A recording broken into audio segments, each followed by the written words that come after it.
नमस्कार। Welcome to my channel ज्ञान एक खोज। एक ये फ़ोटो अभी पूरे ट्रेंड में चल रहा है। लोग इसे पसंद कर रहे हैं क्योंकि इसमें एक ही शब्द के साथ जोड़ते जोड़ते बहुत सारे शब्दों को बनाया गया है उसके अर्थों के साथ। ये संस्कृत की खूबसूरती है, संधि की खूबसूरती है। आइए हम लोग थोड़ा सा चर्चा करते हैं।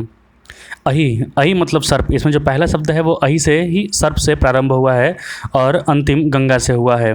तो किस प्रकार संबंध स्थापित किया गया है ये हम पढ़ते हैं। अहि का मतलब सर्प होता है। अहि रिपु अर्थात सर्प का रिपु मतलब शत्रु गरुड़ होता है। अहि रिपुपति मतलब सर्प के शत्रु के पति स्वामी विष्णु हैं। पति का मतलब स्वामी भी होता है।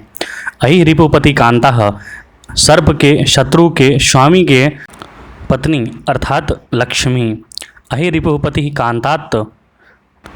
अहि मतलब शत्रु के सर्प के शत्रु के स्वामी की पत्नी के तात मतलब पिता होता है, सागर हुए। उसी प्रकार अहि रिपुपति कांतात तात संबंध मतलब कि संबंधी होते हैं ससुर। सागर राम के ससुर हुए क्योंकि लक्ष्मी माता जो थी सागर की पुत्री थी। तो अहि रिपुपति कांतात तात संबंध कांता, यहाँ पर फिर से राम जी हुए, राम की पत्नी सीता। अहि रिपुपति ये सारा वर्त मैंने बताया है। अहि रिपुपति कांतात तात संबंध कांतात धरः अर्थात कांता मतलब सीता माता और सीता का हरण करने वाला रावण। ये यहाँ तक आपका शब्द हुआ। अहि रिपुपति कांता तात संबंध कांता हरः मतलब कि सीता माता का हरण करने वाला रावण। फिर अहि रिपुपति कांतात तात संबंध कांता हर तनयः मतलब कि हर तो तक तो रावण था जो सीता माता का हरण किया था। फिर तनयः मतलब उसका पुत्र मेघनाथ। फिर उसके आगे अहि रिपुपति कांतात तात संबंध कांता हर तनय निहंतः। तनय मतलब तो मेघनाथ गया और निहंता मतलब उसको मारने वाले लक्ष्मण जी ही। अहि रिपुपति कांतात तात संबंध कांता हर तनया निहंत्री प्राणदाता। तनय निहंता तक लक्ष्मण थे और उनके प्राणदाता कौन हुए? हनुमान जी। हनुमान जब लक्ष्मण जी को बाण लगा था तो हनुमान जी उनको प्राणदाता दिए। अहि रिपुपति कांता तात संबंध कांता हरः तनय निहंत्र प्राणदाता दातात्रिध्वज। प्राणदाता तक हनुमान जी हुए और उसके बाद वर्ड जुड़ा दत्रिध्वज दाता इत्रिध्वज मतलब कि महाभारत के युद्ध में अर्जुन के ध्वज पर हनुमान जी विराजमान थे। महाभारत के युद्ध में अर्जुन के रथ के ध्वज पर श्री हनुमान जी विराजमान थे। अब उसके आगे अहि रिपुपति कांता तात संबंध कांता हरः तनय निहंत्र प्राणदाता ध्वज सखा। दातृध्वज तक तो अर्जुन थे और उसके बाद अर्जुन के सखा कौन हुए? श्री कृष्ण। अहि रिपुपति कांता तात संबंध कांता हर तनय निहंत्री प्राणदाता दातृध्वज सखी सुतः।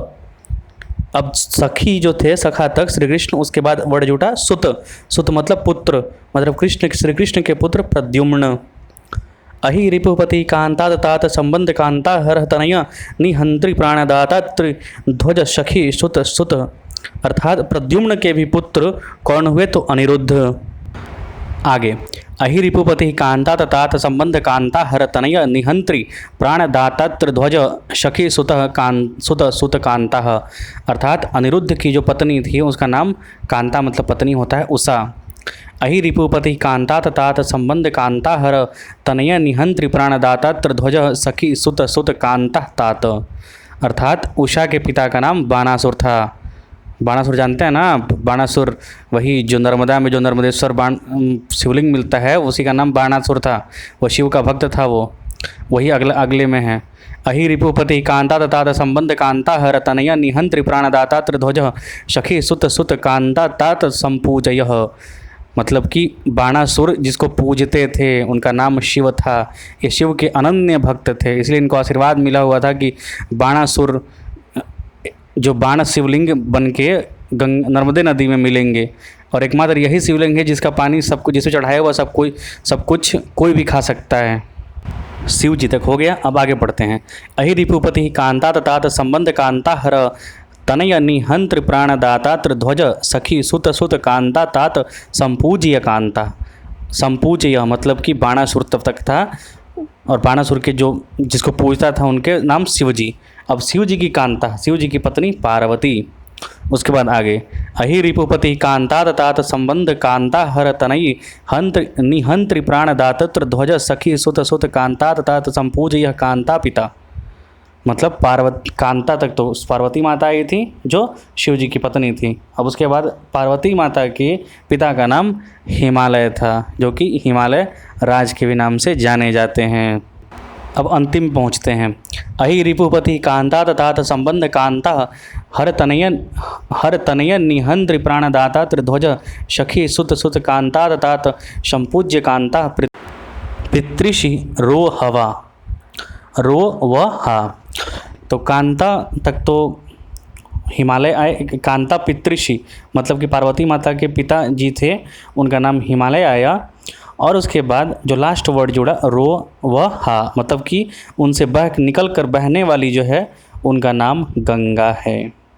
तो ये संस्कृत भाषा की ही पहचान है और संस्कृत भाषा की एकमात्र विशिष्ट लक्षण है कि संधि से हम कितने भी बड़े वर्ड शब्द को एक में जोड़कर लिख सकते हैं, ऐसा कोई और भाषा में नहीं है। समझे? तो दुनिया की सारी भाषा जो है संस्कृत से निकली हुई है, और कहीं गलती हम पढ़ दी हो तो क्षमा कीजिएगा, लेकिन आप भी संस्कृत की भाषा की ओर थोड़ा मुड़िए, थोड़ा समझने का प्रयत्न कीजिए। संस्कृत कहीं एलियन भाषा नहीं है जितना इसको बना दिया गया है। बहुत बहुत धन्यवाद, आभार आपका सुनने के लिए।